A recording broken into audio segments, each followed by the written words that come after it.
second degree, it's go time again. So I guess first say, like, how long was it? You got your first degree? Was it like literally a next month, 6 months? And then what happens? Do you have to do anything else? You're already in the club and you just take a second oath and you're ready to go? You get better clothes or anything? Like, what happens in the second degree? How does that work?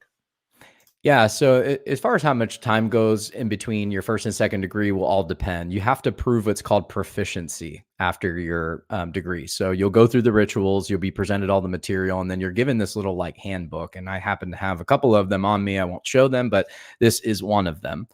And what they have you do is go through and memorize your obligation, certain portions of the degree work. And you have to prove proficiency to the person that you're teamed up with. So you have like a sponsor, if you will. And your job is to get together with them as often as necessary and recite this stuff. And if you miss it, even by one word, see you again next time we meet. So I was really proficient with this stuff. It just came really easy to me. I could memorize pretty quickly. So I was able to receive my second degree, I think within a month. I mean, by that next time we met, I was ready to receive this degree.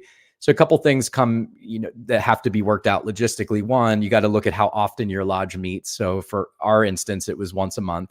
And if the worshipful master, which is the head of the lodge, wanted to conduct ritual work that night.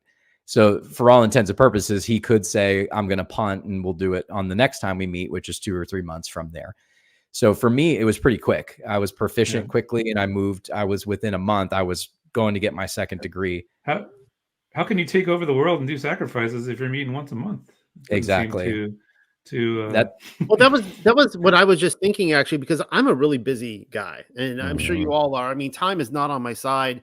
I can't even get all the things done I want in a day or a week or a month. And so I always wonder about this with like within Freemasonry, how often are you meeting in this? How time consuming is this for you to advance through the ranks? Yeah, that's a great question. So some of it varies, right? Depends on the lodge. Most of the lodge, whether it's Blue House, Red House, Purple House, Scottish Rite, most of them are once a month. So you'd find yourself meeting, sometimes it would be twice a month. You'd find yourself maybe on a Tuesday night, you're doing Blue House meeting. And then Saturday morning, you find yourself in a Red House meeting. And then maybe that following Friday, you'd be in a Scottish Rite one. So it just depends on how involved you want to be and how much you want to be a part of it. But if most Masons are just low level first 3 degree Masons. I mean, the vast majority of them stop after that. And because I think what they realize is, this is not really what I thought it was going to be. And it's just not really a worthwhile effort. And then, but for other guys, it's just a night out from the wife, right? So once a month they get out and they go do their thing. So it's not super time consuming, but especially if you want to get involved in the fundraising side of things, our particular lodge, the way that we made money is we partnered with a local restaurant that was trying to make it. They had just opened their doors in this town and they're kind of struggling to make money. We came along as Freemasons and go, I'll tell you what, why don't you let us do what's called a blue night on Friday nights, and we'll charge at the door. We'll bring all of our folks to this restaurant. Just allow us to set up a DJ stand. We'll make it we kind of turned it into a club at night, and you guys are just going to crush it. And they did. And we just took money off the top. It was a partnership, and that's how we fundraised. So if you were part of that thing on Friday night, that was another night out from the family, that kind of thing. Yep. And so Dan, we kind of talked about the time variance between first and second degree. Yes. It's go time. It's go time, second degree. Yeah. You talk about different sections, what happens in the first section, or if there's anything else, like what are you wearing? Are you wearing the same thing? You blindfolded? Any knives here sticking at you? Yeah. Yeah. So you find yourself back in the same situation. You're back in that room adjacent again. You're wearing weird garb again. This time, I think it might be your right breast that's open instead of your left, the minor variations. You got one shoe on instead of that kind of thing. But for all intents and purposes, you're right back in the same spot. You go through the first portion of the ritual. And the overarching idea for the second degree is, which by the way is called the fellowcraft degree. Second degree, you're called a fellowcraft. And the initiate is passed from ignorance to knowledge. So the first degree, you're basically going like, I know nothing. and I want to be enlightened. I want to be brought into light. The second degree is going, okay, I know some things. I'm initiated now. I'm entitled to some information. The second degree, they're just going to fill you with all the information Masonry believes you need on this side of heaven to be an upright man. So again, go through blindfolded, come into the lodge. Series of things are happening around me. During this time, this is before you take the obligation. You can't actually take your blindfold off until you take the obligation. That's the deal. You are blindfolded until that point. So before the obligation in the second degree, they read Amos 7 out loud. And what a peculiar, I mean, I can't even tell you the last time my church said the word Amos. You know what I mean? Like, you're just never in Amos. But Freemasonry decided Amos 7 is a worthwhile thing to point out.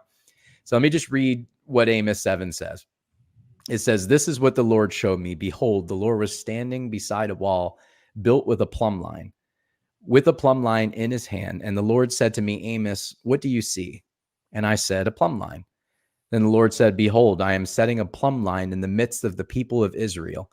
I will never again pass by them. The high places of Isaac shall be made desolate, and the sanctuaries of Israel shall be laid waste. And I will rise again the house of Jeroboam with the sword." What a weird thing to read, right? In Freemasonry. So here's where this goes back to natural law, in my opinion. The plumb line that Freemasonry wants to teach their initiates is natural law.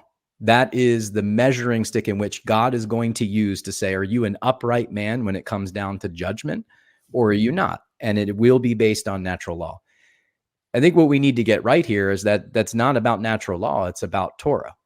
So I'd love to hear your opinion there. Do you think Torah is how we're measured, whether we're upright, or any thoughts there? Michael, you want to answer that? Well, I think, of course, yeah. I think that's our plumb line. That's what we're based off of. That's what Yeshua walked out perfectly, and he's our example. And we just, it's amazing. Blessings come from it. Yeah. Yeah, and as I've pointed out many, many times, that many Christians who are indoctrinated and taught as part of the propaganda that the Torah has been done away with, and it's a terrible thing, we're not to take part in it. They are actually way more Torah centric than they realize many, many times. And so it's a scary word for a lot of people. But yes, I do believe we will be judged by the instructions in righteous living, the law of heaven, the Torah. And just because somebody comes over and says, I do Torah now, I'm, Torah centric. This goes back to the fruit thing. I have seen so much rotten fruit in this movement. This, if you want to call it a movement, the Torah movement. And I've seen a lot of great fruit in the Christian church. And there's some verbiage that is not, like, some cross wires, So yep. I can go off down that path. But yes, I agree with that. Sure. And I remember during my study during this one, the Vulgate Latin version. So there's different Targums and LXX. The Vulgate Latin, it doesn't say plumb line. It literally says Mason's trowel. So it's which they lay their plaster and they go like this. So that's basically what they're doing here. So this is the first section. That trowel, I like that you brought up the trowel. I don't think we talked about it in our episode, but the trowel is representing the spreading of the cement. That's what it's used for in operative masonry. In speculative masonry, it's used to represent the spreading of brotherly love. So perhaps there's some connection there with loving your neighbor and that sort of thing. I know we talked about it in our episode. Do you want to talk more about operative and speculative, or no? Yeah, we could talk just briefly. Yeah, I didn't bring it up. My apologies.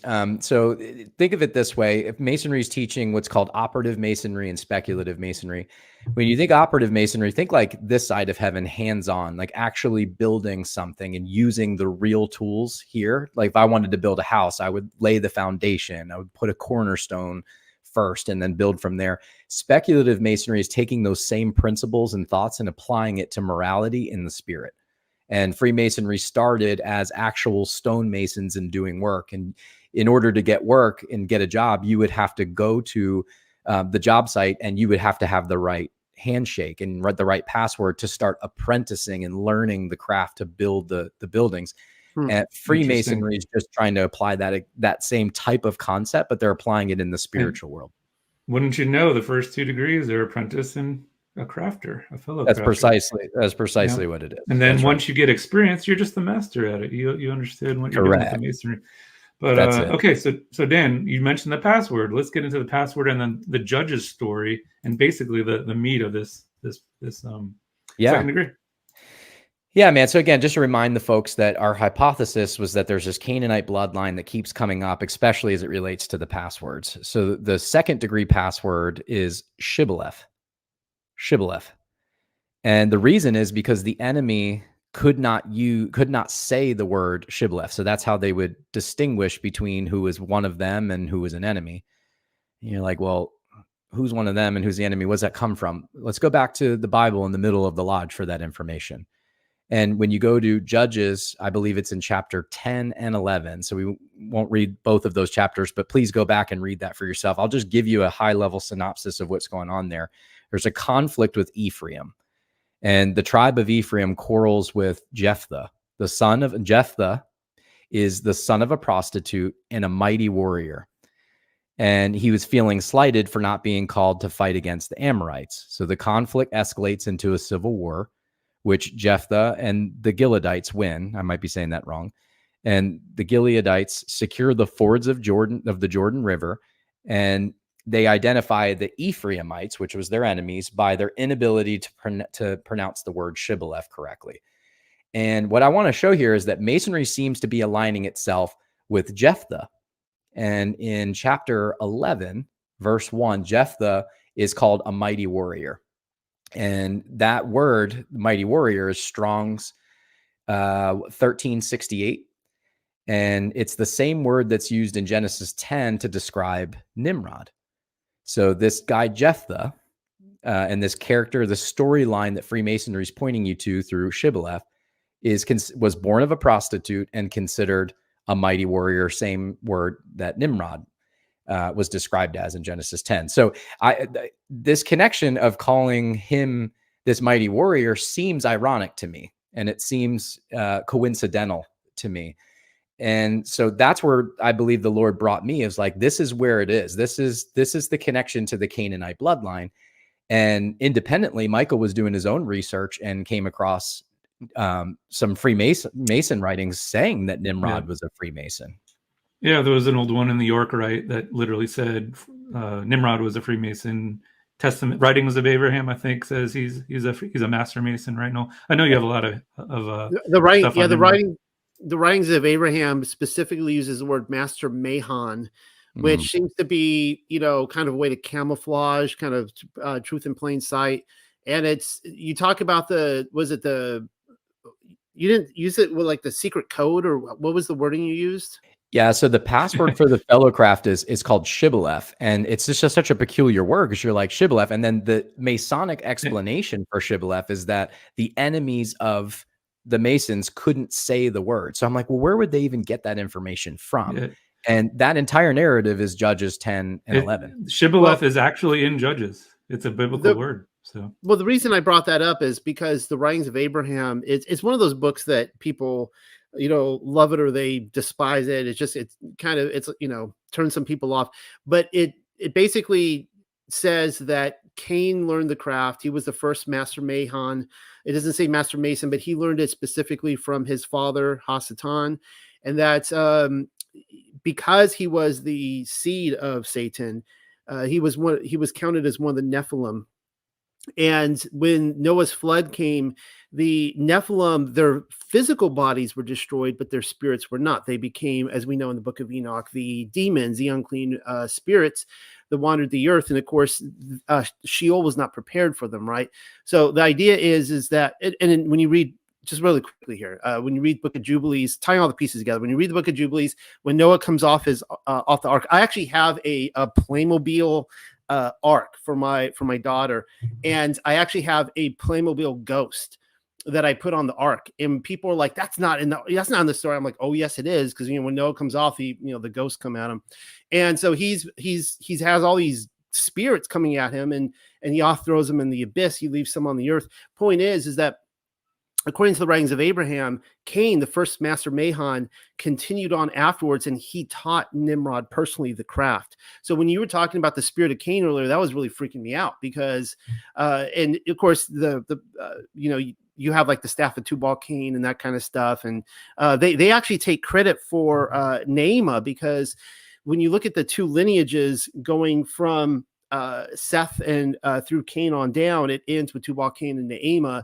And of course, I am of the opinion that Neema was one of Noah's two wives. She didn't go on the ark, but she was actually the mother of Ham. And so the line continues. All that to say is that it seems like, as you said, Michael, that I have seen the Nimrod attributed to Freemasonry. I've seen Cain attributed, as well as, of course, Tubal Cain and Lamech and so on and so forth. So also another great book out there, which is not it's a bit of a blasphemous book, but it's straight up.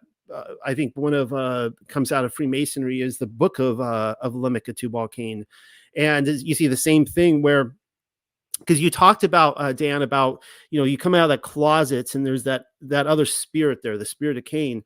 And the problem with Lamech was that he also, according to the book of Lamech at Tubal Cain, he struggled his whole life with not being forgiven by Yah. And he was ultimately like worshiping, it was a different spirit, the spirit of Leviathan. It's a whole different thing. But yeah, anyways, I'm trying so hard not to go down these rabbit trails. So I'm trying to shut up. So hand it back to you. People aren't here to hear me talk. They're here to hear you talk. No, it's awesome. It's awesome. We appreciate it. And in one of our episodes, I think it was the first degree, we talked about the two bloodlines, Lamech, Tubal Cain. Lamech was the first one who had multiple wives. He killed, I forgot who he killed, but he killed somebody in that lineage, and the numbers were matching the good lineage. It was pretty crazy when we did that. Well, the only other question I have, I mean, not that I'm saying you can answer this, is that the more I look into Lilith and recognizing that there is a recognized spiritual entity out there, a Lilith entity that seems to be the counter Ruach HaKodesh, that she's a force to be reckoned with, and that she's at war with the sons of Adam. I have questions about her, and I actually suspect that I've seen evidence to point that she is identified also with the tree of knowledge, good and evil, that she was a part of the whole whatever went down with Adam and Eve and Hasatan there. Anyways, yeah, I just want to throw that out there since you talked about the fake wisdom, the worldly wisdom, not the fake. I can't say fake wisdom, but the worldly wisdom versus the true wisdom. So. Yeah, that's going to be something we're going to tackle as well. So in case people are confused, Shibboleth is in Judges 11, I believe. It's spelled Shibboleth. And I wanted to give two examples that I gave during the episode. But if you watch Seinfeld, the Van Buren Boys was an episode, and Kramer made a street gang sign Shibboleth, where when he holds, let's see if I can do this correctly, is eight fingers, and that they recognized that password and they didn't mess with him. But anybody else who would do a normal 10, they would beat them up and steal it. So that's kind of a Shibboleth. And then what's interesting with if there's a lineage there, they attacked Ephraim, and Ephraim is the good lineage, and what we're grafted into Ephraim's awakening too. So that's pretty interesting there, if there is that kind of thing. So Dan, okay, so this is the first section. The second section has more of the meat. You want to talk about that, and then how it ends in a poem? Yeah, so the fellowcraft degree or second degree might be, this is going to sound blasphemous, but it might be my favorite degree. And it's because there's a lot of just really good information that's loaded and packed in it. And where this, once you take your obligation, mask comes off, blindfold comes off, hoodwink is what they call it in Freemasonry, you're exposed to all of the different information that's contained within the fellowcraft degree. And the first thing that they want to teach you is that the ancient Freemasons kept Shabbat. Super interesting. And then it walks you through this creation story, the 7-day creation story. And I'll spare you all the details, but essentially the first day it teaches that God said, let there be light. Freemasonry would say lux fiat. It's the Latin way of saying let there be light. I believe that this is the calling forth of Yeshua by the Father. And then day 2, it says that that God created the firmament. Freemasonry, and they use the word firmament. I mean, I'm not like stretching to get there. Day 2, God created the firmament. And then it says day 3 is how we might describe the Garden of Eden. This is our home that God intended for us to live in. So it's all the food, vegetation, all that. Day 4 is astronomy. Day 5 is the creation of the birds of the air. Day 6 was, I think there's something to be said here. Day 6 was the beasts of the fields and the reptiles. They say that first. And then it says that God created man and breathed the ruach of life into the nostrils of Adam.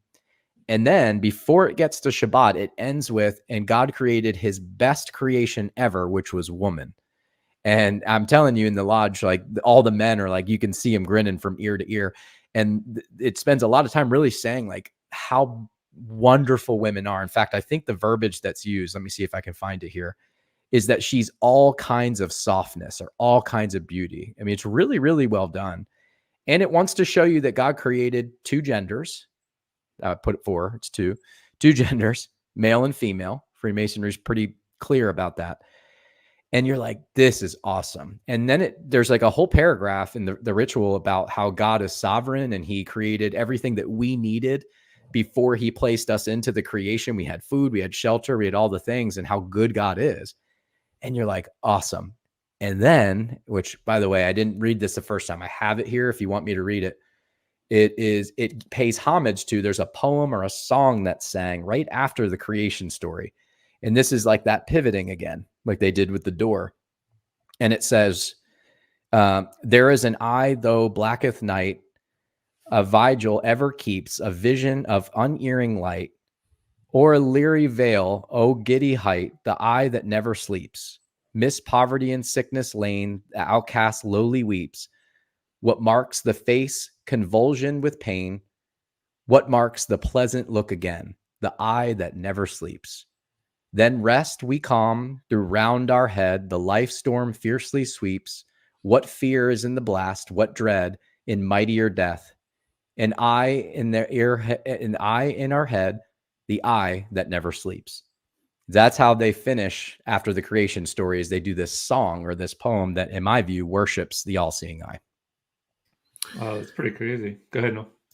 Well, are you going to, again, I don't want to take you off your talk, but is that something you want to comment on, the all-seeing eye? I mean, what your thoughts are on that? Sure. Yeah, I'd be happy to. I think that for Freemasonry, they'd say the all-seeing eye is just the grand architect of the universe. This is going to go back to deism, that it's a fill-in-the-blank variable. Whatever God you want to call the all-seeing eye, that's the God. Just know that there's a God, an eye that's in the sky that never sleeps and sees everything you're doing. And the Masonic explanation of why that matters is that when you take your obligation, even if when you're doing stuff in secret or not in the presence of other people, that the all-seeing eye can still see it. Yep. And so when you see the now that you've been in this before, you look out there and you see all the celebrities with the one eye, how do you perceive that then? I think that that's paying homage to a particular deity. I see it as Satan. This is and how it's related to Freemasonry. In full disclosure, I was never a 33rd degree Mason. Now, let me say this real quick. I'll go back to a previous point. I got to the 32nd degree is the highest I went. And when I got to the 32nd degree, I was presented a situation that, as I told you before, you're either going to be evil and they know that you're willing to go with it, or they're going to try to hem you up in something. So now you got to go with the program, which is why I've never fall into the trap of which presidential candidates rising up and look, he's here to save us. Incorrect information.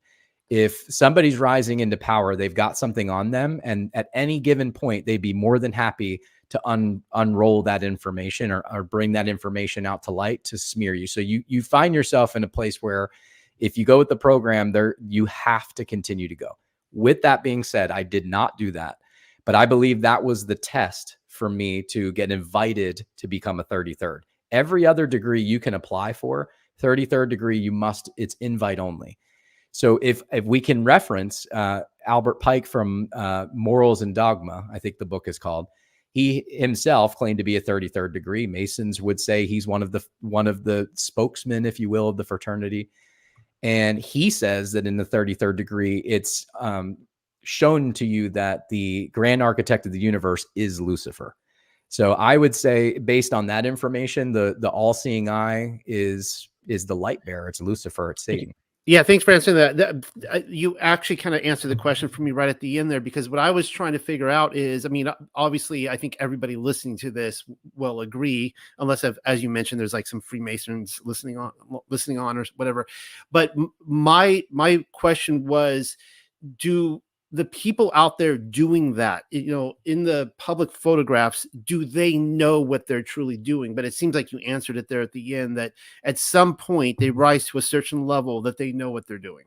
I think it's one of two things. You're either willing to do it. You're saying, hey, I'm going to go with the program to get riches or whatever's next. Or they're not exactly willing to do it, but if they don't, they turn into Britney Spears pretty quick. Yeah. And I think invite is the key. Or any of those guys, yeah. Exactly. Invite is the key too. We've talked about Rick Hummer's story and all that, about being invited and stuff like that.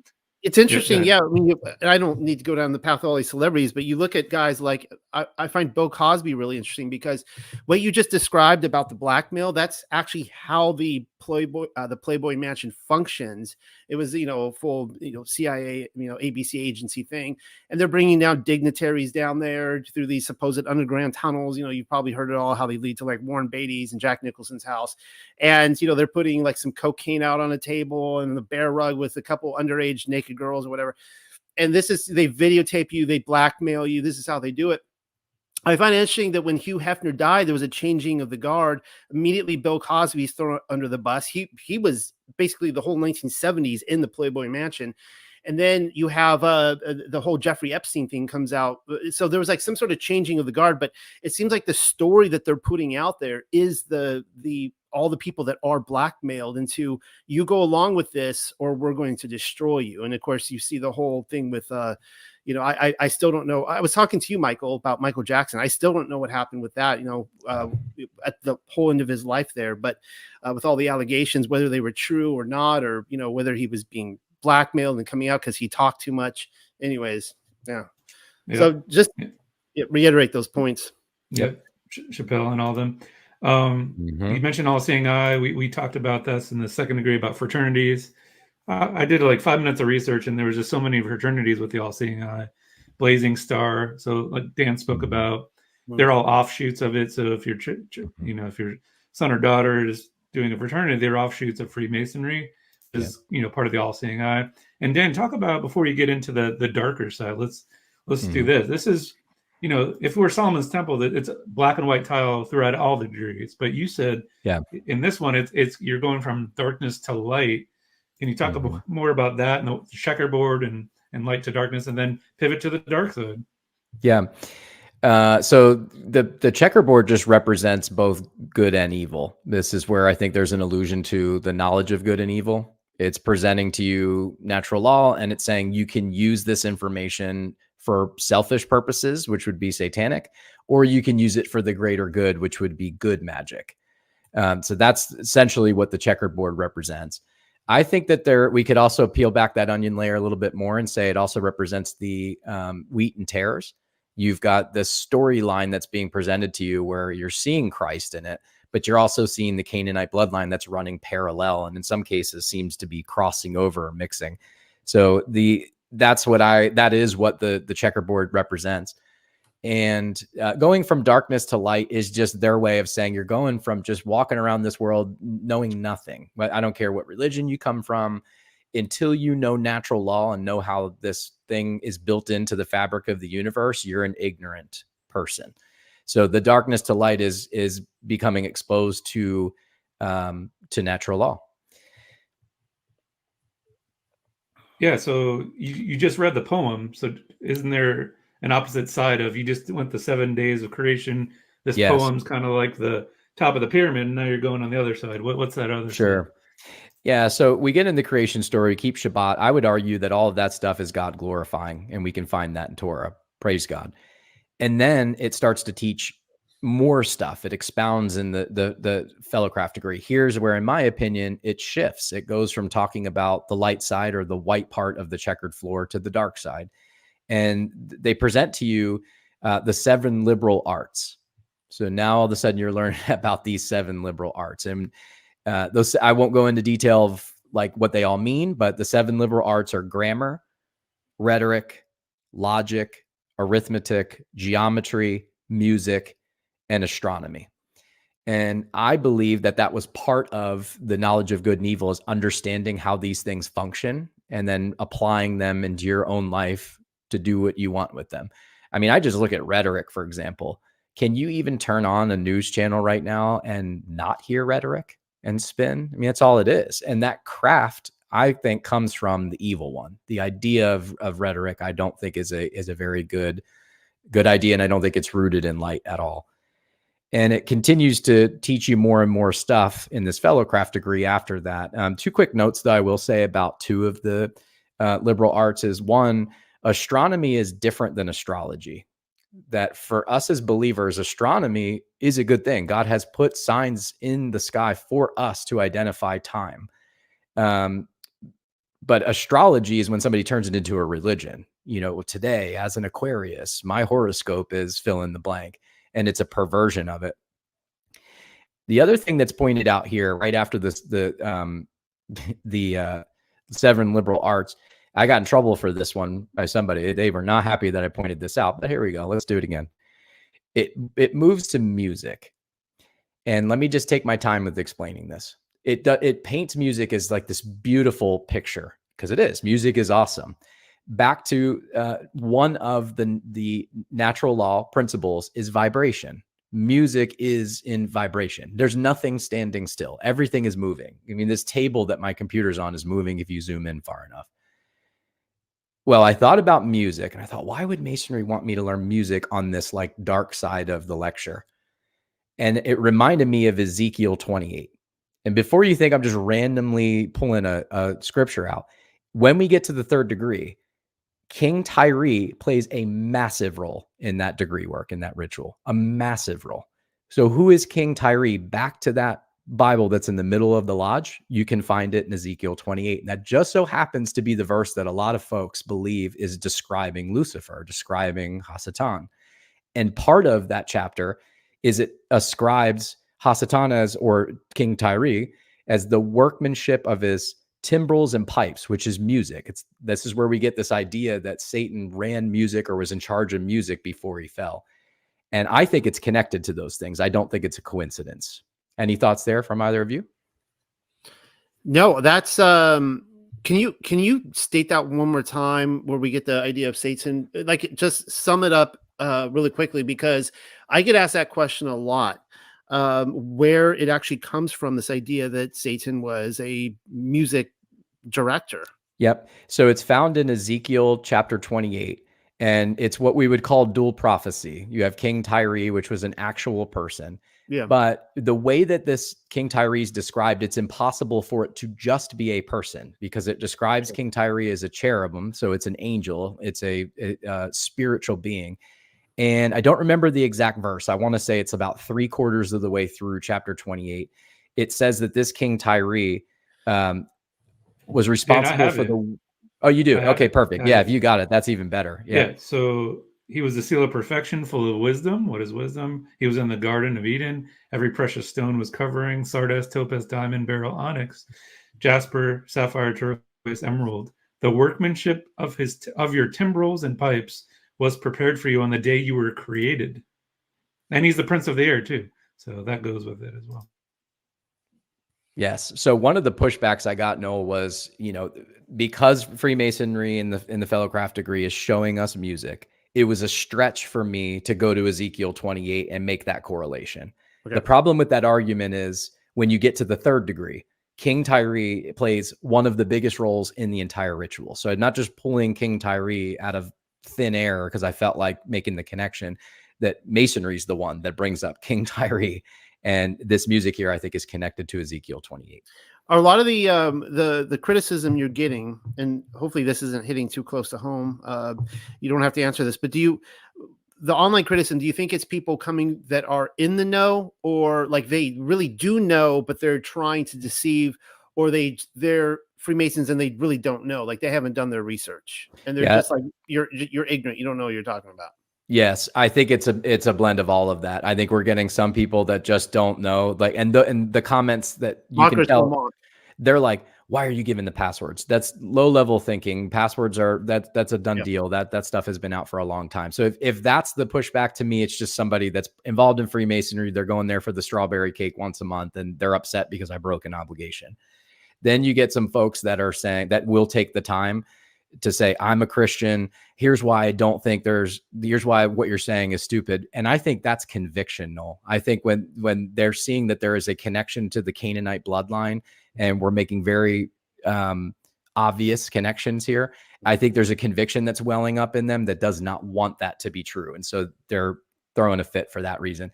And then I think there's a third category of folks, one particular gentleman who I think is just bearing good fruit. I think he's a Freemason. He's an apologetic for Freemasonry. And I think he's got kind of a sober thought of, hey, this particular part of the research doesn't seem on to me. This part does. So it's kind of a mix between, all of it. But I find it humorous that I'm, on one hand, it's you're giving away the secrets. And on the other hand, it's you're not telling the right thing. So which is it? Yeah. Am I making stuff up, or am I giving stuff away? And I had asked that question about Hasatan and Ezekiel because I was under the impression for a second that Freemasonry was teaching that. But there's only, I've said this many times before, there's only two prime emotions, love and fear. And so, and of course, John says in First John that the lack of love is fear, and the fear is the absence of love. And so the idea is that a lot of people, they lash out and they mock and fear, and that the fear is there that they're actually are afraid of you having the winning argument. What does that mean for me? How do I have to change my view? So I'm going to mock you. I'm going to make you out to be stupid so that other people can see this, so they don't fall for it, because then, it goes on from there. It's a way to control based on our emotion. So just want to throw that out there for everyone listening. Oh yeah, you're rocking their face. I know you deal with it. I deal with it. I get it all the time. Every morning I wake up, I got to flip on all the email and look at all my YouTube comments and look at all the people just mocking because they don't like to hear. Exactly. And you just get, like, I think it's just also a reflection of the heart of the human species, right? We're just not good people. I mean, if we can hide behind a screen and what's outpouring out of the heart and ultimately through the fingertips is just straight, like, I'm just trying to be a pain, like, just turn on the microphone yourself and present yourself information. Why come here and try to smear? And I think you're right. It's to try to discredit the research that's being done. And some people are really taking the time to, like, thoughtfully push back, and that's great. I encourage differences of opinion, but when you're coming on there and you're going, you're dumb, period. Yeah. That's like, come on, man. What is that?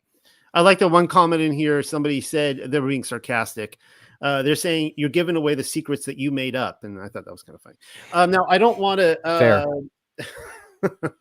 I don't want to take away from, you want, I know, because I listened to your testimony, you're going to get into what the combination is, whatever the secret code. So I don't want to, I'm assuming you're going to lead us there. Well, maybe I think not. we gave away the second password, which was Shibboleth. And so I guess we're kind of closing off the second degree, Dan. Is there anything else? Did you talk about the Baal connection with Yahuwah or Yahweh with Baal? That was in your podcast, wasn't it? That was the seventh degree. I know what you're degree. talking about. That was the seventh degree. Yeah. Yeah, we could talk about that. Wasn't that the moment where you were like, wait a second, there's something wrong with this? 100%. Yeah. So as I continue to go through, again, when you get to your Master Mason degree, they give you the Master Mason password, and we're going to talk about that in the next episode. By the way, God laid it on my heart, or imprinted it, however you want to say it, just a couple of days ago, to not actually disclose the password this time. Don't actually even say the word. However, the password's located in Scripture, so I'm just going to give people the address in Scripture of where to find it. And the entire idea behind it is because Freemasonry is claiming a copyright on this information that has been there long before the fraternity was theirs. They don't have a copyright on the passwords because they're plagiarizing them from the Holy Scriptures. But real quick, let me just finish up the second degree. Is one other thing I want to point out is it talks about what the G represents in the middle of the square and compasses. And Freemasonry wants you to think it represents geometry, which is the mathematics that the grand architect of the universe used, horizontals, verticals, that sort of thing, to build all of creation. So they would say that's what the G represents. My personal opinion is it goes back to Psalm 133, where it talks about the descending on Mount Hermon. And the the compass is up top, in union with the square down below in the middle is creating a hybrid G, which would be the Nephilim. And I think that's what the square and compasses represent, not geometry. Would I be crass in saying the G spot? No, I think because it's a type of creation, right? Sure. Yeah, absolutely. And again, that union is precisely that. No. I mean, I point that I'm not the ones who first pointed out that. Other people have pointed out that say that the square compass does look like female genitalia. So it's a form of creation, a little sacred geometry for you there. Absolutely. Yes. Yeah, that's right. And where, if they're the Masons, you can feel them well enough. Like, where do you get that? And again, we didn't go to a back door that went to a back door. You want to know how I got to this information? It's called the Holy Spirit. The Holy Spirit led me to these things. And Psalm 133 is the Masonic connection for the Nephilim of the G representing those hybrid gods. All right. So to the password, you're given a substitution password as a third degree. So if you want to take the red pill, Michael, and you want to really get the password, you got to go to the York Rite degrees and walk down the red house. And in those degrees, you're given a password, and the password is Jabulon. And that password Jabulon is a mix of 3 different gods. It's Jehovah. The ball is for Baal in the middle, and then On represents Osiris, which is Egyptian god. So when that was the other one, yeah, I couldn't remember Osiris. Yeah. When I saw that and heard that, I'm like, that does not mix whatsoever with Christianity. God does not share his throne with other gods. Yeah. Awesome. So yeah, that's the 7th one. So you have to, like Dan was saying, we haven't even got to Master Mason Bromalogy yet. We're going to unpack that. That's the famous one. That has a lot of meat. And then, like you said, we have 2 different areas. He took the red pill, Dan did, and the 7th password was Jabulon. I think we're done, Dan, but I have a few kind of things left. We titled this Leaving Freemasonry. Yeshua, Jesus, he's your chief cornerstone. How does he play a part in this, right? That's obviously part of this. And then anything else you want to add about your testimony in leaving Freemasonry? After all these things we've discussed, it's not something a Christian would want to be with, right? Yes. So I made a comment earlier that the red house is what's considered the most Christian aspect of Freemasonry, and it's called the Royal Arch House or Royal Arch Masonry, and it stands for that archway that's built with stone. You'll see it if you Googled ancient arches, you'll see it. And in the middle of that arch, you're going to have what's called a cornerstone, or it's like an oblong shape that connects the arch so that it stays intact. And that oblong, or that strange looking stone in the middle, was the stone that the builders rejected. This is what you learn in the Royal Arch degree. And scripture teaches us that Christ is the stone that the builders rejected, or that we rejected. And it is the coming together, or the union of man and God, is what I believe it's supposed to represent. But Masonry would teach that the cornerstone that the builders rejected was just to bridge the gap between the arch and stone masonry. Yep, the keystone, as someone said in the comments. I wonder. That's right. That's right. Pennsylvania is the keystone state. Yeah, that's right. I wonder if we have some fellow brothers in the chat. No. Well, is there anything else as far as the testimony? As far as I'd point them to our first Freemason episode of leaving it. You kind of gave your testimony. Is there anything else you want to add to that, and why you left it after all this stuff that we've discussed? So. Yeah, for sure. I mean, again, the biggest thing for me was I think it was that moment where I heard that password. I'm like, it can't mesh with Christianity. It was also getting too close to the flame, as we described earlier.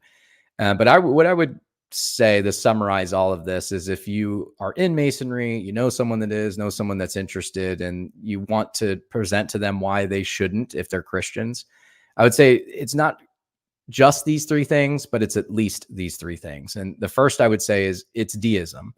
Christianity is exclusive. You can't use the grand architect of the universe as a variable to plug in whatever name of God you want to worship. That does not mix with Christianity.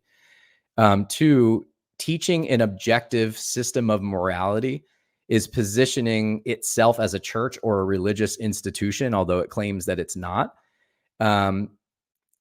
and it's teaching that it's natural law, not Torah. So I would say if you're going anywhere for objective moral truth, which Freemasonry is claiming to offer, you probably shouldn't do it in a deism type of organization.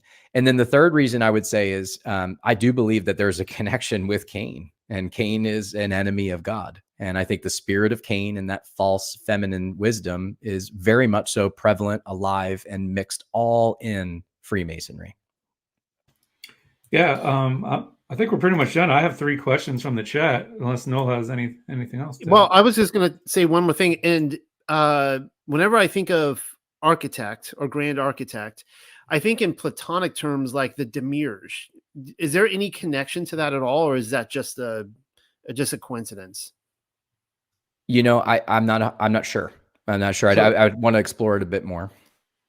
So Dan, the demiurge is like Yahweh, Satan. It's kind of like the Old Testament God. Yeah, go ahead. Yeah. Go ahead. So the demiurge goes back to Platonism, the idea of, the creator of the physical world.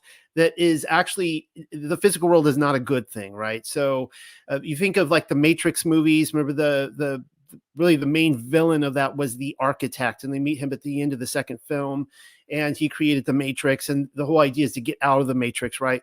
And so when you get into the hardcore true Gnostic literature, with like Gnostic with an uppercase G, Gnostic, there's your G again. There's it's like the secret Apocryphon of John, and they would hand this out to people when they were ready to receive it.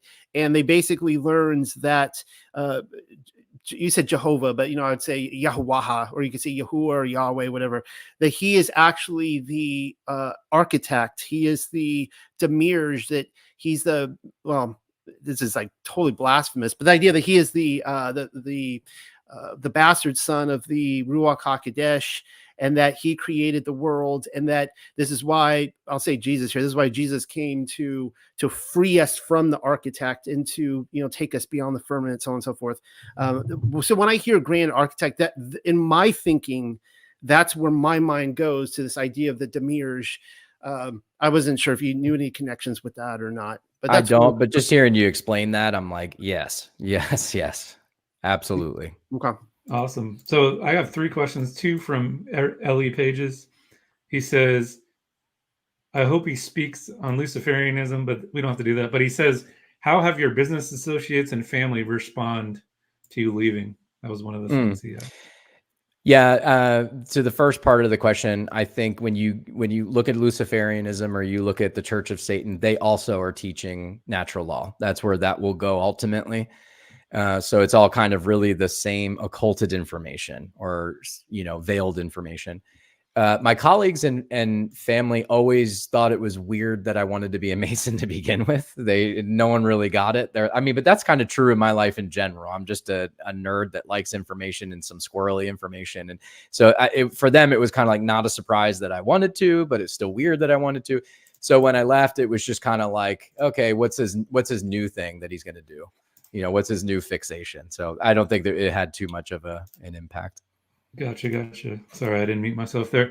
Another thing from Ellie Pages, he says, and it's interesting because Dan and I have talked on the side that we might do an episode on this and kind of pause Freemasonry, but he says, what do you know about Joseph Smith and Mormon Freemasonry? Yeah, I haven't done it. From what I understand, Joseph Smith was a Mason. I haven't done a ton of research on that, but what I will say is from what I do know about Mormonism and Freemasonry is what they absolutely have in common is that the organization itself's the problem. If you meet a Mason on the street, don't just assume because he's wearing square and compasses that he's a bad person necessarily. Most people are in just total ignorance that are Masons. And I would say the same thing could be argued about Mormons. A lot of them are just born into it. It's just what they know. Their families do it, and that's what they do. So I think what's definitely a connection is the organization and the leadership's the problem, not the people that are in the organization. Well, I think for me, I think for me, the big bombshell in this interview that was really helpful for me is this idea of truth itself. That I really think that a lot of the so-called truthers out there have this idea with the comments I read online that Freemasons, they just know everything. You just enter and you're just told all the secrets. And I've seen this before. Like, I don't even know, Dan, what your knowledge is about my research into the Millennial Kingdom, what Michael's told you, but I read comments about like, oh, the Freemasons know. I'm like, no, they don't. They don't know anything about what would maybe a better category would be stolen history. They don't know anything about stolen history, right? And so, but I really liked your comment about how when you enter Freemasonry, you have to actually search this stuff out. You have to do the research. I think you said your words were, you have to do the research. And that is so true of life. I mean, we enter this realm as a baby. We're lied to from the moment we're born. We're lied to. We have to push past the propaganda, all the doctrines, all these things we're fed, get past it. But you have to do the digging yourself. It doesn't matter whether you're a Freemason or not. You're just going to be fed lies no matter what you join, whatever club, so on and so forth. It's the same thing with this is a little off topic, but it's not. I come from a history of aerospace. Now, I've never worked in aerospace, but it's not a secret that my wife used to work in aerospace. There are some people here in the Tuck community that are currently employed with Lockheed Martin, and they're out there working on aerospace stuff. Now, they totally know the truth about our realm.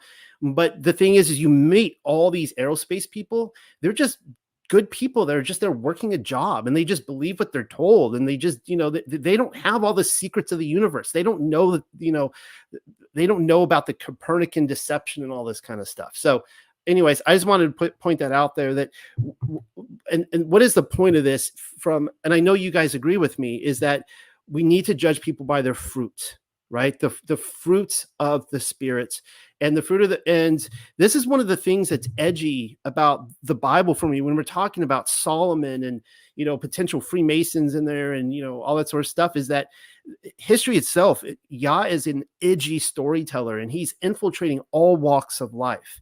And so we have to be careful when we judge based on guilty by association, and we always want to look at, the fruit. So, couldn't have said it better. Yep. Yeah.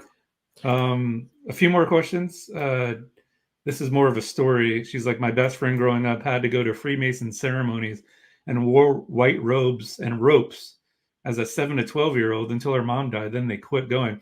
It might actually tie to the other two questions about Eastern Star, like the female type, and Job's daughters, which is the younger one. Do you know anything about that?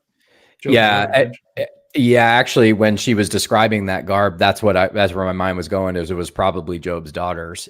They've got like a underage minor version of Freemasonry. So when you become a Freemason, they're constantly trying to get you to get your wife and your kids involved too. They want you as sticky as possible in this thing.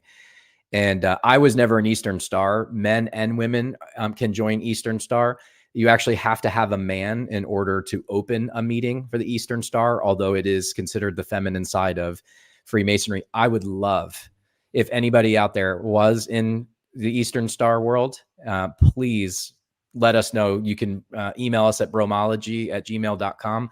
I would love to know, because I would venture to say your passwords probably have a Canaanite lineage in it. I have no idea what those passwords are and what the ritual is like, but I would be willing to bet. I mean, on its face, Eastern Star is literally a pentagram. I mean, that's a interesting start, right? So I don't know a ton about it other than that. You're encouraged as a Mason to get your daughters and your wives involved in the parts of the fraternity that women can join. And on that note, it's awesome. I see Cecil's puts, it helps for me to see Jesus more in the Old Testament. I thought, why is the Father so much different in the Old Testament than Jesus in the New Testament? And then you just mentioned wives, and both of our wives, Dan, are in the comments section right now. Oh, hey. giving a shout out. So that's awesome. Do they quote scriptures to make people think they're Christian and their God is Yahweh? I mean, that's pretty much it. No, I don't know what else we got here. Yeah, thank you both of you we don't need to drag this on anymore. And not that we're dragging or anything like that, but if we want to close up shop, this is a perfect time. We're coming up on the 2-hour mark anyways. And I really appreciate you coming on, Dan. Michael, of course, always appreciate you coming on. And Michael is very active here in this community. But this is the first time, Dan, I got to speak with you, and I hope we can talk again. This was incredible. I enjoyed just sitting here. I was, wasn't talking much the whole time because I wanted to learn just as much as hopefully everybody else who showed up to to listen. And anything. So again, do you guys just want to talk about where people can find you, where they can follow your podcast?